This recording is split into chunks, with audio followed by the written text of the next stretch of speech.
Bonjour à tous, bienvenue chez moi. On se retrouve pour une petite vidéo recette au potager. Donc là on est en plein milieu de l'hiver, c'est pas non plus la période où il y a le plus de choses. Et puis on a tellement travaillé avec la Water Family que j'ai pas trop eu le temps de m'occuper du potager. Mais on a quand même quelques petits trésors, donc comme ces magnifiques choux de Bruxelles qu'on va essayer de cuisiner aujourd'hui. On va essayer de faire une petite recette de tarte tatin avec des choux de Bruxelles. Et on va aussi essayer de récupérer quelques topinambours qui traînent aussi dans le jardin. On va essayer de se régaler.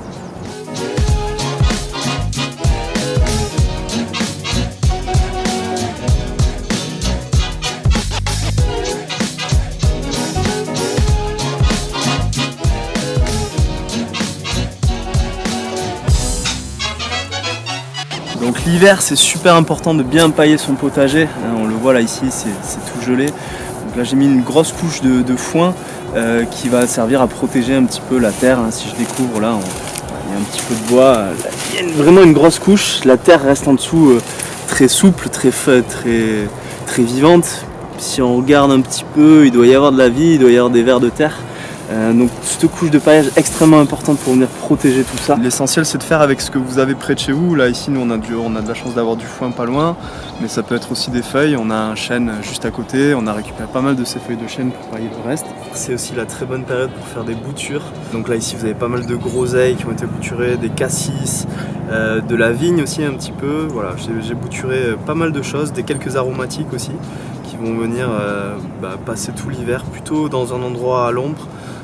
Toujours bien paillé pour protéger aussi du froid, même si on est sur une zone un peu plus abritée, ça reste quand même gelé. J'ai fait ces boutures là avec quelques morceaux qui me traînaient de bout de... Alors, vous voyez la vie elle se cache vraiment partout là, on a quelques limaces, quelques petits cloportes qui viennent se cacher là ici, profiter un petit peu de l'humidité et de la chaleur qui peut rester ici. Donc là voilà, on avait récupéré ces tuyaux, c'est un peu un test pour cette année, mais ça devrait le faire. Un peu de terreau là-dedans, quelques boutures et on verra, et si tout va bien je devrais pouvoir tout planter tout le reste.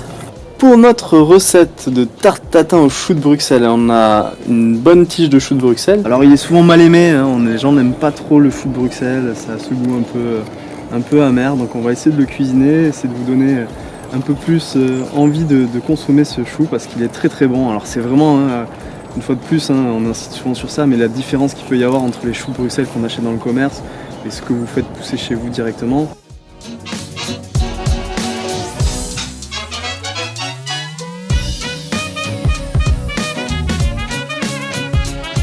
On a des topinambours.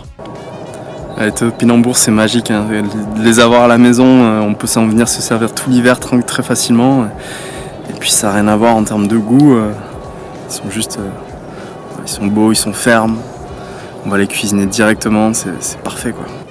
De l'origan pour apporter le petit côté petites herbes. Donc ça c'est une variété d'origan, l'origan de Syrie. Donc je le mets ici parce qu'en fait c'est la zone où je mets les tomates. Et donc l'origan, comme pas mal d'autres aromatiques, j'essaie de les mélanger avec les tomates pour essayer aussi de les protéger au maximum des maladies comme le mildiou.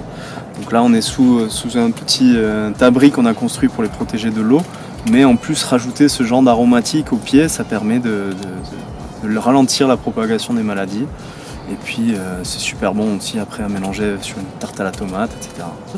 Un citron du jardin qu'on va venir zester par-dessus à la fin. Quelques petites noix, un peu pour amener un peu de croquant, pourquoi pas. Ensuite, de l'huile d'olive classique, sel, poivre, et puis un petit peu de sucre pour venir caraméliser tout ça.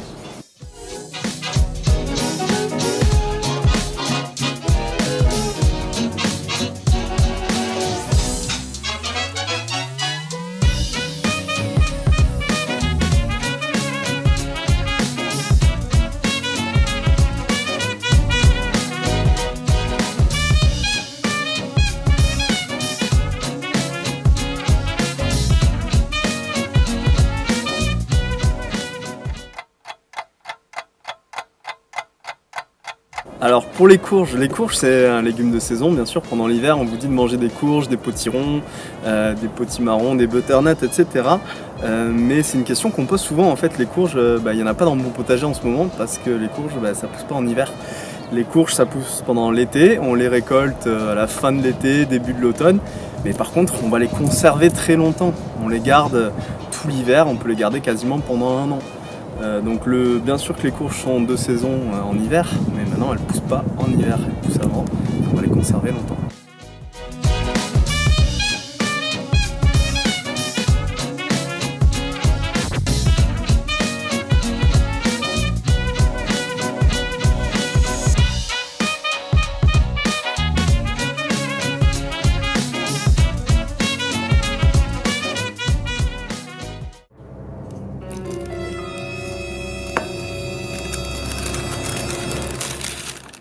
Et yeah!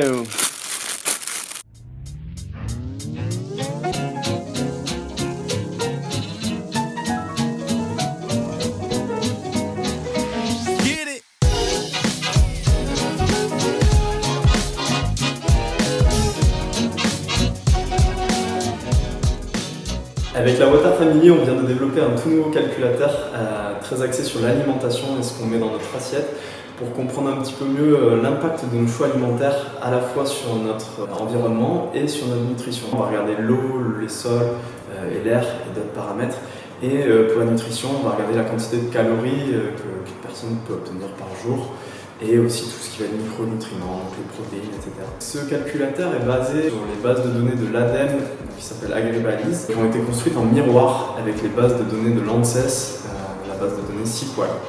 Pour démarrer le calculateur, il vous faudra quelques informations sur votre profil, puis ensuite il faudra remplir ce qu'on consomme par repas. Donc on va retrouver le petit déjeuner, nos entrées, nos plats, nos goûters, les desserts, la quantité d'eau qu'on boit par jour. Donc on va venir remplir un petit peu ça tout au long de la journée pour connaître un petit peu mieux notre impact sur l'environnement ou sur notre santé. Et tout ça, ça se fait sur une semaine. Donc on va remplir le petit déjeuner pour une semaine par exemple. On vous invite à être le plus nombreux possible à utiliser ce calculateur, à nous faire des retours aussi. Donc le calculateur est bien sûr gratuit, il est disponible, vous pouvez y accéder via notre site internet, via nos réseaux sociaux.